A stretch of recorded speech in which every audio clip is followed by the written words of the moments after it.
माननीय उपसभापति महोदय, वित्तीय वर्ष 2025-26 पर आपने हमको बोलने के लिए अवसर दिया, इसके लिए मैं आसन के प्रति आभार व्यक्त करता हूं। महोदय, कई हमारे साथियों ने, चाहे रजनीश जी हों, बैजनाथ जी हों, कई हमारे साथियों ने डाटा बहुत दिया है। हम डाटा के चक्कर में पढ़ना नहीं चाहते, दोहराना नहीं चाहते हैं। हम सीधे तौर पर बात करना चाहते हैं। हम कहां से चले हैं। हम यदि पीछे मुड़कर देखते हैं, आप जब 2004 और 5 का बजट का मूल्यांकन करते हैं, देखते हैं तो उस समय 3000 करोड़ का मात्र बजट था। उसमें उनकी प्राथमिकता में क्या थी? चरवाहा विद्यालय। 113 चरवाहा विद्यालय के लिए 1 करोड़ का प्रावधान उन्होंने किया था। और ये आलम था उस समय का कि वो लोग जो गैर योजना थी, गैर योजना का भी बजट उसको पूरा नहीं कर पाता था। योजना का तो कल्पना ही करना बेकार है।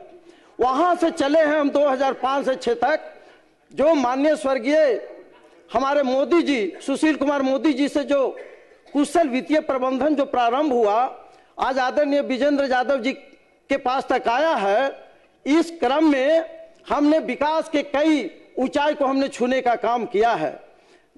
कहां 23,000 करोड़ से शुरू हुआ, आज हम लोग 3,47,589.76 करोड़ तक हम लोग पहुंच गए हैं महोदय।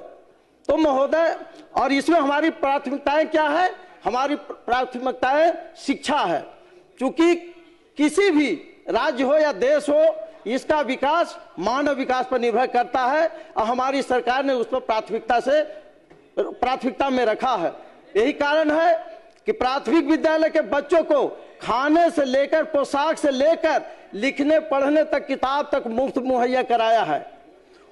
उच्च शिक्षा के लिए उसको अलग से रिजल्ट के प्राप्तांक के आधार पर अलग से प्रोत्साहन राशि का भी प्रावधान किया गया है।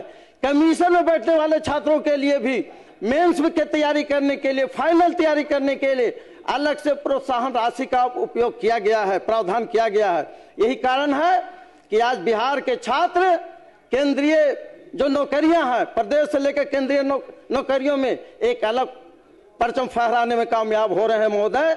ये आदरणीय माननीय नीतीश कुमार जी का कुशल नेतृत्व का परिणाम है महोदय। और निश्चित रूप से यह जो प्रावधान इस बार किया गया है, जो माननीय प्रधानमंत्री नरेंद्र मोदी जी का जो 2047 का जो विकसित भारत और बिहार को राज्य के अन्य विकसित राज्यों के श्रेणी में खड़ा करने का जो माननीय नीतीश कुमार जी का जो संकल्प है, इस संकल्प को आने वाले दिनों में पूरा करेगा महोदय। यह बजट उसका प्रतिबिंब है महोदय। हमारे साथी कई लोग कह रहे थे इनको विकास दिखता नहीं है, तो हमारे गांव में कहावत है कि जेठ का जो अंधा होता है उसको सावन में भी सूखा सूखा ही नजर आता है। जिसका इलाज महोदय, बिहार छोड़िए, शंकर नेत्रालय जैसा भी अस्पताल में उसका इलाज नहीं है, क्योंकि वो लोग जो जेठ में अंधे हुए हैं, इसको सावन का हरा भरा इनको दिखाई नहीं देगा, कभी नहीं देगा। ठीक हमारे एक साथी ने कहा कि जब इन्हीं के नेता गंगा पथ पर जाते हैं तो रोड की जो खूबसूरती को देखकर उनका स्वतः स्फूर्त कमर हिलने लगता है, डांस करना शुरू कर देते हैं।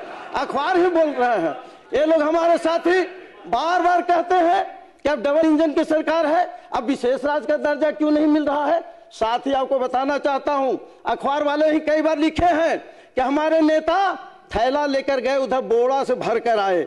यह केंद्र सरकार की नीतियां रही है कि हम जितना मांग करते हैं, हमारी जो आशा रहती है, उससे ज्यादा केंद्र सरकार की सहयोग मिल रहा है।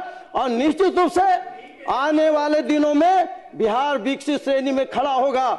हमारे पर जो कलंक का टीका लगा था कि बिहार बीमारू राज्य है, दुनिया मान चुकी थी कि बिहार सुधरने वाला नहीं है, वहां से बिहार चला है। आज देश के जितने भी राज्य जो विकास दर को प्राप्त किया है, उसमें बिहार अव्वल है। और आने वाले दिनों में निश्चित रूप से बिहार विकसित राज्य के श्रेणी में खड़ा होगा।